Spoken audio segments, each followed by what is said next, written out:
안녕하세요. 오늘도 권 박사와 함께 고민을 풀어보도록 하겠습니다.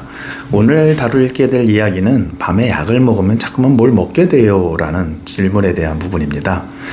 밤에 약을 좀 잘 먹고 나서 이 잠 기운이 이렇게 올락말락 할 때 자꾸만 이렇게 뭐를 자꾸만 먹게 되는 어떤 그런 현상들이 생기고, 또는 밤에 자다 깨서 자꾸만 뭐를 또 이렇게 주섬주섬 먹게 되는 그런 현상들이 생겨서 고민이신 분들이 계시는데요.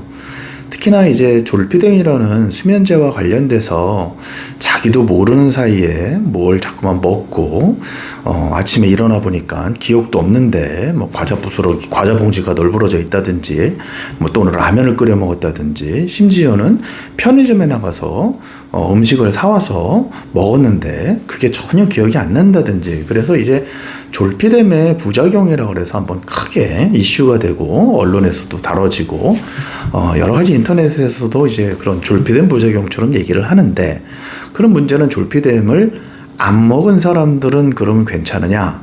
문제는 그게 아니거든요. 졸피뎀의 부작용은 뭘 먹는다라기보다는 기억이 안 난다라는 데 있습니다. 자기가 한 일들, 쉽게 말하면 잠결에 한 일들을 기억이 안 나는데, 문제는 잠결에 한 일들이 기억이 안 나는 부분들은 약을 안 먹어도 일어날 수 있는 현상인데, 그런 부분들이 졸피뎀이나 이런 어떤 수면제류를 복용했을 때 더 많이 나타나기 때문에 사람들이 의아하게 되고 놀라는 경우가 있는데요. 예를 들자면 약을 먹고 자기 전에 이제 특별히 뭘 그렇게 먹고 뭐 이러지는 않았다 하더라도, 자기가 이렇게 태블릿으로 그동안 이제 못 봤던 미국 드라마나 이런 것들을 쭉 보다가 자기도 모르게 잠이 들었는데, 나중에 이제 자기가 다시 그 미국 드라마를 보려고 살펴보니까 이거 내가 언제 여기까지 봤지? 그래서 쭉 다시 원래대로 이렇게 그 예전으로 돌아가다 보면 내가 한참 전께 기억이 나. 여기서 내가 여기까지 봤었는데 내가 언제 여기까지 봤지? 기억이 안 나는 거예요. 그래서 이제 보면은 그런 이렇게 졸렸을 때의 어떤 기억들은 우리가 이렇게 정신이 각성이 됐을 때, 멀쩡했을 때와는 좀 어떤 비유를 하자면 이렇게 컴퓨터에 좀 다른 드라이브, 쉽게 말하면 두뇌의 다른 영역에 저장이 되는 걸로 그렇게 이해하시면 좀 쉽습니다. 예를 들면 우리가 각성이 되어 있는 상태, 깨 있을 때는 C 드라이브에 저장이 되고, 우리가 졸릴랑말랑 잠결일 때는 D 드라이브에 저장이 된다고 생각하시면 돼요. 그러다 보니까 D 드라이브에 저장이 된 내용은 내가 깼을 때, 정신이 멀쩡할 때는 검색이 안 되는 겁니다. 그렇지만 이제 그런 부분들도 이렇게 다시 졸릴랑말랑한 상태가 되면 그런 것들이 기억이 나기도 해요. 비슷한 예를 들면 우리가 졸면서도 공부를 하지 않습니까? 졸면서 공부한 내용들, 우리가 멀쩡할 때는 기억이 안 날 수도 있는데, 시험 문제를 풀면서 다시 또 이렇게 좀 졸리려면 약간 좀 집중을 하면서 약간 정신이 멍한 상태가 되게 되면 이거 어디서 본 것 같은 느낌이 나는데, 이렇게 기억이 다시 되살아나는 경우가 있어요. 마찬가지로 그때는 D 드라이브 검색, D 드라이브에 이렇게 보면 우리가 접근할 수 있게 돼서 그런 기억들을 우리가 돌이킬 수가, 소환할 수가 있게 되는 거거든요. 좀 비슷한 방식으로 아까 말한 것처럼 좀 졸피뎀이나 이런 수면제를 먹고 기억이 안 나는 일도 다시 졸리랑말랑할 때 이렇게 좀 기억을 더듬으면 다시 기억이 나는 경우도 많습니다. 허나 졸피뎀이나 수면제류를 먹었을 때 그런 현상이 분명히 많이 나타나고, 그런 현상 때문에 많이 놀라시는 분들은 굳이 그 불편함을 감수하시면서까지, 그런 부작용을 경험하면서까지 졸피뎀류의 어떤 그런 수면제를 이용하시는 것은 제가 볼 때는 굳이 다른 약이 안 듣는다면 모를까 그렇게 하실 필요는 없는 거고요.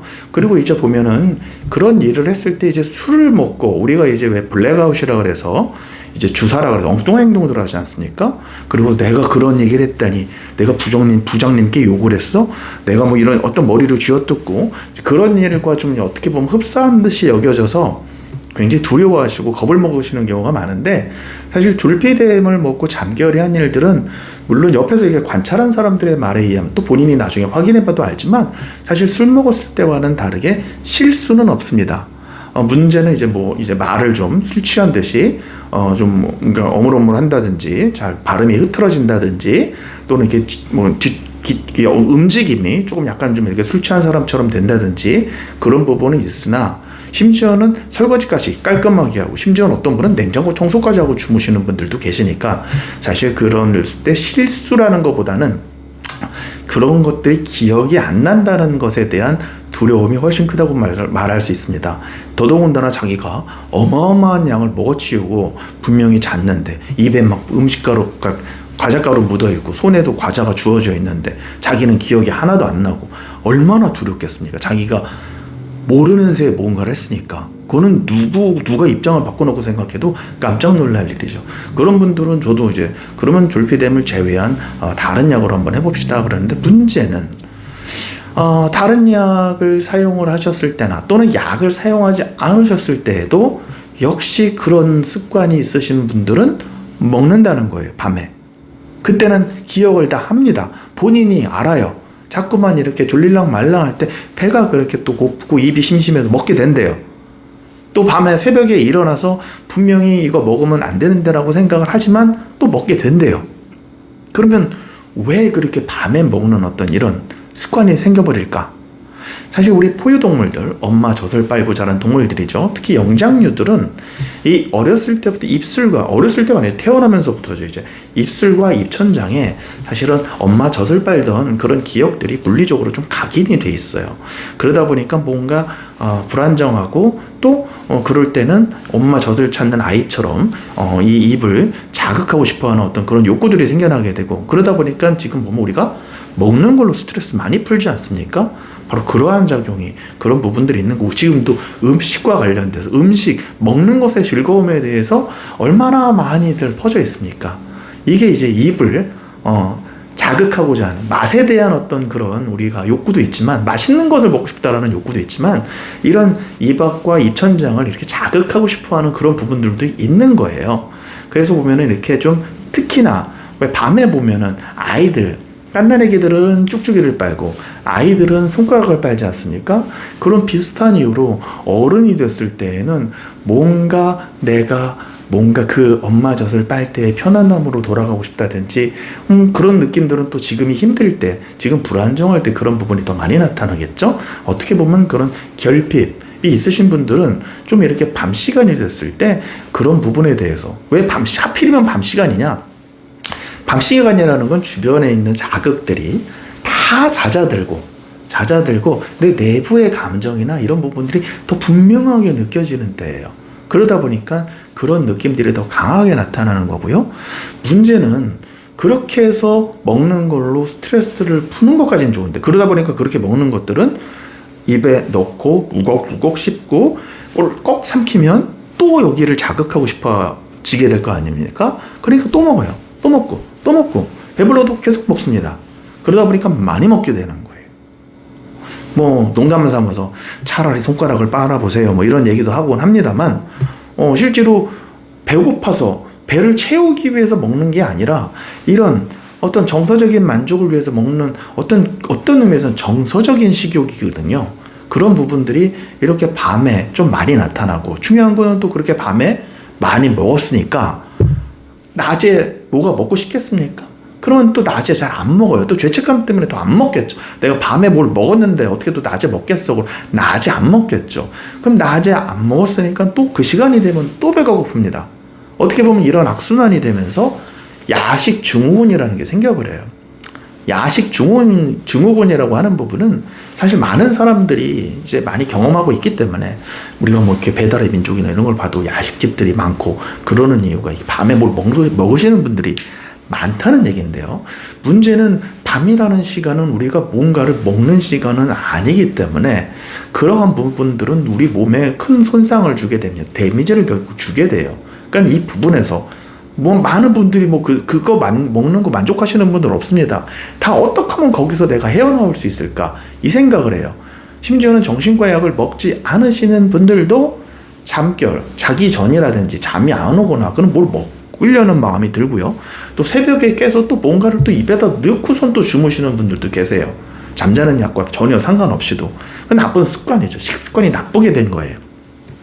그래서 이제 그런 분들이 저한테 이제 고민을 토로할 때마다 저는 그 얘기를 드립니다. 일단 좀 먹고 나면 속이 더부룩하지 않으세요? 이건 이제 아까 말한 기억이 안 나는 그런 분이 아닌, 기억이 나.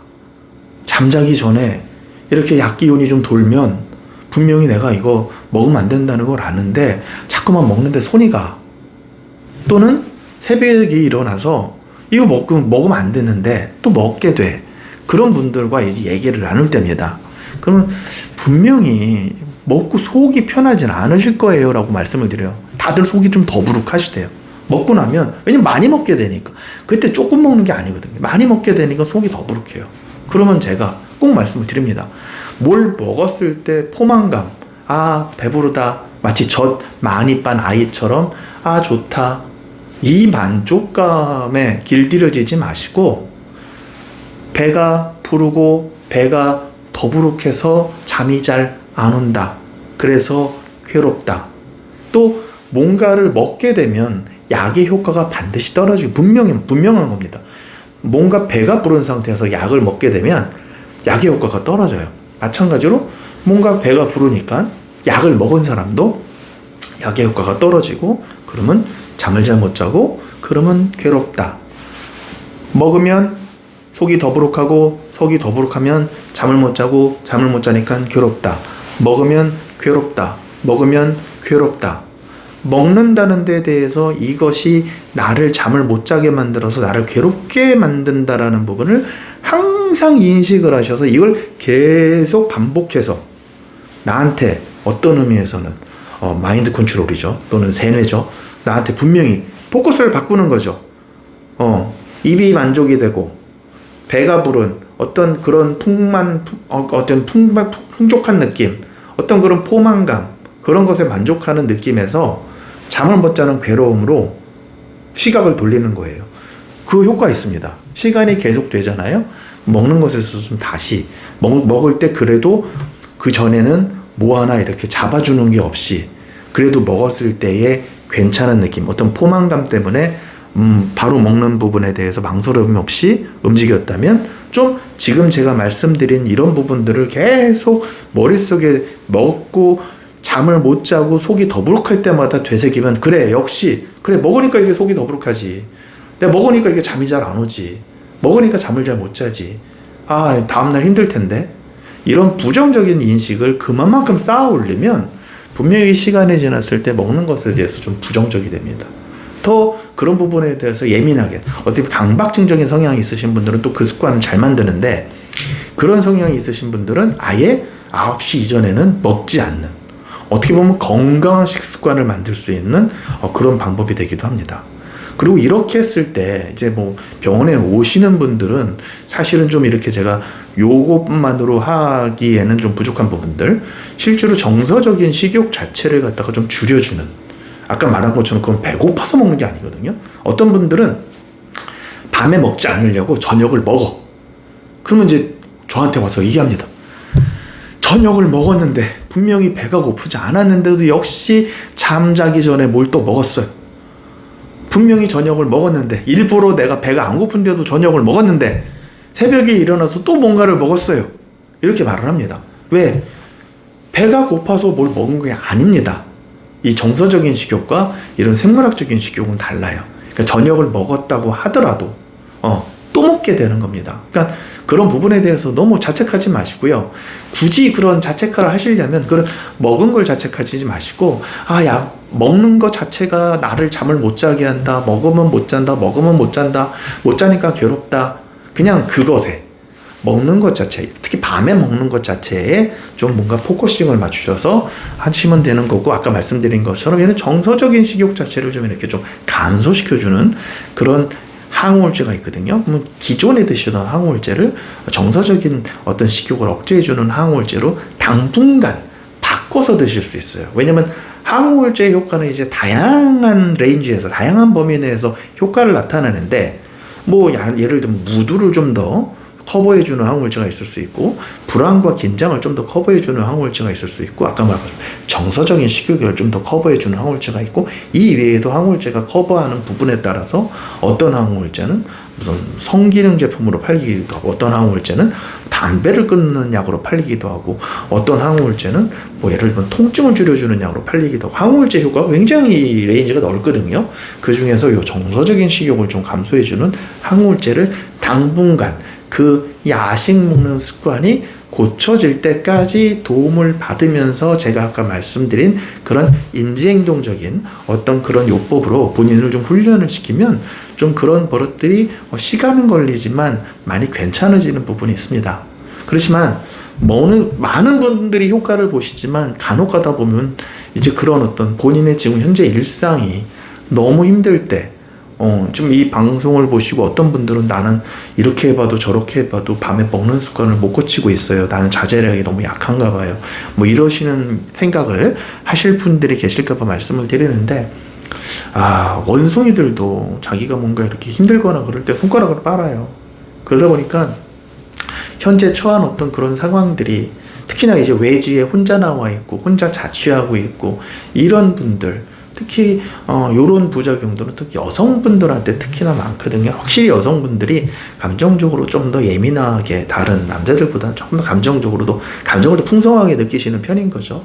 그러다 보니까 좀 더 그런 부분에 대해서 혼자 있는 부분, 그리고 똑같이 자취를 하더라도 원룸에서 자취를 하더라도 이 남자보다는 여자분들이 훨씬 더 불안하고 긴장을 하게 되는 경우가 많아요. 바깥에서 보는 소리가 나거나 뭐 이러더라도 이 원룸에서 사시는 분들 보면 의외로 여자분들이 우리나라가 꽤 안전한 사회라고 많은 분들이 생각을 하시지만 원룸에서 사시는 분들은 절대 본인을 안전하게 생각하지 않습니다. 그러다 보니까 원룸에서 혼자 자취하시는 그런 여자분들 같은 경우에는 특히나 이런 어떤 불편한 어떤 부작용에 좀 더 많이 시달리실 수 있는 그런 부분들이 많아요. 그럴 때는 본인이 자제력이 없는 게 아니라 본인이 지금 처한 그런 상황이 너무 두렵고 긴장이 되고 힘들다 보니까 좀 더 그런 어떤 평안함을 느끼기 위해서 좀 그런, 하필이면 어떻게 보면 살도 찌게 되고 어떻게 보면 그런 부작용은 좀 없었으면 좋겠는데 어떤 좀 그런 문제에 시달리게 되신다고 보면 됩니다.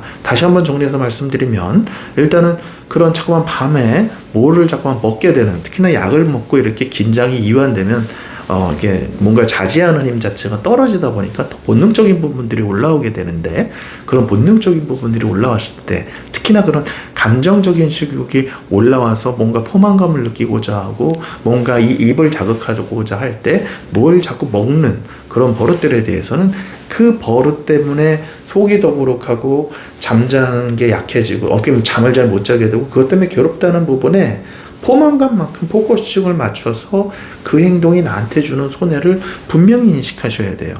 일단 그게 첫 번째고, 그리고 그런 첫 번째의 어떤 그런 인지행동적인 그런 요법을 같이 동반을 하면서 항우울제를, 정서적인 그런 식욕을 좀 조절해주는 항우울제로 잠시 스위칭, 체인지를 하다가 그 버릇이 괜찮아지면 다시 원래 항우울제로 돌아가시는 그런 방법을 추천해 드리겠습니다. 여기까지 영상 마련했고요. 좀 도움이 되셨으면 좀 좋을 거라고 생각을 하고요. 또 궁금하신 부분들은 언제든지 댓글에서 문의해 주십시오. 감사합니다.